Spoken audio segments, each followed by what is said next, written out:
بات چیت کرو. اور بولے ہم نے یہ سنا ہے کہ یہ لوگ اپنے نبی کے بہت وفادار ہیں, یہ کبھی اپنے نبی کی نافرمانی نہیں کرتے. اب مسلمانوں کا قافلہ دور تھا, انہوں نے بات چیت کرنے کے لیے بلایا, تو جب وہ آنے والے کے وقت طے ہو گیا کہ بھائی فلاں وقت آپ کو آنا ہے بات چیت کرنے کے لیے, ان لوگوں نے کیا کرا, عیسائیوں نے نیم برہنہ لڑکیوں کو بٹھا دیا, سب پورا جسم دکھ رہا ہے, نیم برہنہ لڑکیاں یعنی پورا جسم دکھ رہا ہے, بس کچھ کپڑے ہیں. اب میرے دوستو آپ سوچو کہ صحابہ کے وہ سفر ہماری طرح چلے 4 مہینے کا سفر تو ہوتا نہیں تھا, ہے بھائی, چلے 4 مہینے کے سفر ہوتے تھے ان کے, اور وہ کتنی مدت سے اپنے گھروں سے نکلے تھے, اور عرب کی جوانی, عرب کا پاور,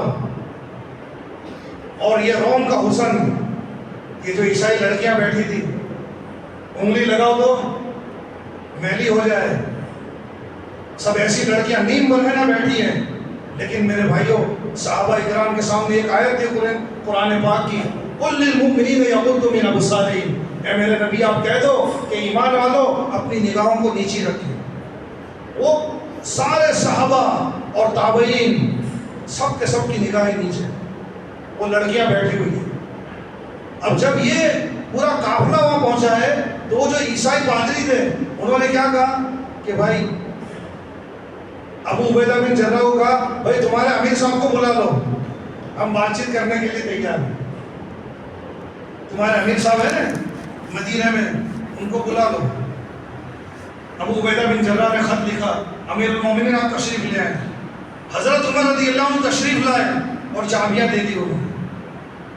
ہے کہ بھائی یہ تاریخ, بغیر کسی جنگ کے, بغیر کسی جدل کے اللہ تعالیٰ نے بیت المقدس کو فتح کروا دیا, صرف یہ آنکھ کی حفاظت,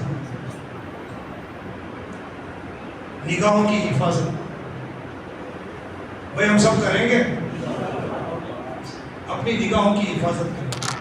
تو یہ شیخ ابو عبداللہ اندلوسی رحمۃ اللہ علیہ, یہ ایک اللہ کی طرف سے ایک سبب بنا کہ وہ ایک یہودی لڑکی پر عاشق ہو گئے. اس کا سبب کیا بنا معلوم ہے, کہ انہوں نے کچھ غیر مسلموں کو حقیر سمجھا, غیر مسلموں کو حقیر سمجھا, تو اللہ کی طرف سے یہ ایک سبب بنا. اللہ کو ان کی بات پسند نہیں ہے کیونکہ یہ اللہ والے ہیں, اس لیے ان کی پکڑ نقد آتی ہے. اب یہ اس لڑکی پر عاشق ہو گئے. اب یہ قافلہ پورا, حضرت شبلی, حضرت جنید بغدادی رحمۃ اللہ, بڑے بڑے بزرگ ساتھ میں, سب کو یہ حج میں جا رہے تھے.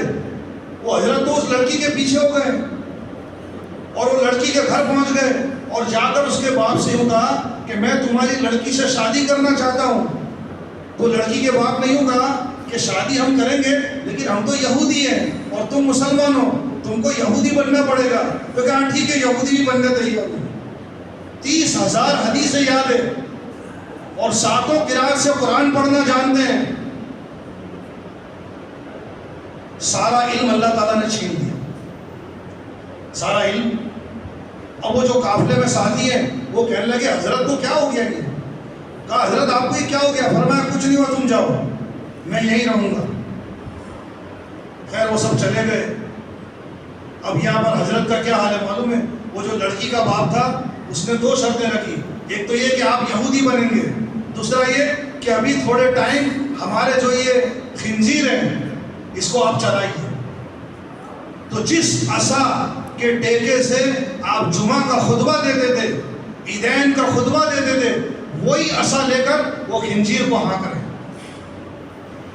میرے بھائیوں, وَتُعِزُّ مَن تَشَاءُ وَتُذِلُّ مَن تَشَاءُ, اللہ جسے چاہے عزت دے دے اور اللہ جسے چاہے ذلیل کر دے.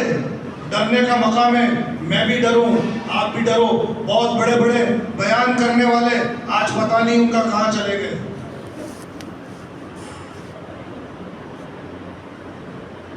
تبلیغ کے اندر کبھی گھر نہیں بیٹھے, ہمیشہ اللہ کے راستے میں گم ہو گئے. میرے بھائیوں, پتہ نہیں اللہ کو کون سی بات ناپسند آ گئی. اللہ بے نیاز ہے, اللہ کو کسی کی نہیں پڑی. یہ جو انبیاء علیہ السلام, صحابہ اکرام اور اور یہ بڑے بڑے اولیاء اللہ جو